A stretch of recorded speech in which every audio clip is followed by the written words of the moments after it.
Hi everyone, just want to show you guys today this new product I have. It's called Gaffer Power Gaffer Tape. It's a premium grade gaffer tape for use in videography and cinematography. So this is my unit that I'm using for sampling, and gonna start off by showing you guys the texture of the item. So this is like a cloth-like material on top here. So the close-up how it looks like, it's like a cloth-like thing.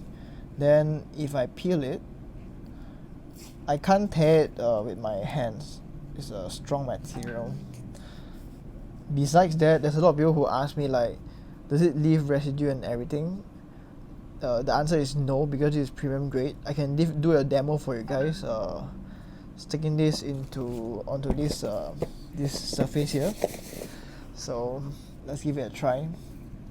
I'm gonna show you the close up how it looks like when I peel it. So this is how it looks like. Yeah.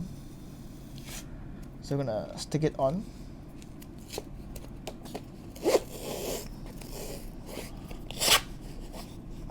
Alright.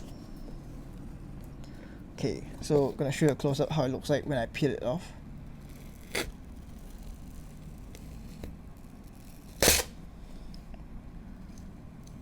Yep. So there you go. Any feedback after using this tape, please feel free to let me know. And yeah, there you go. So if you're interested to buy this, you can reach out to me. I sell this, and I'm actually based in Malaysia, so any questions you can also feel free to comment down below. If you find this video helpful, please feel free to like, subscribe and share. And thank you everyone for watching this. Take care. Bye. God bless.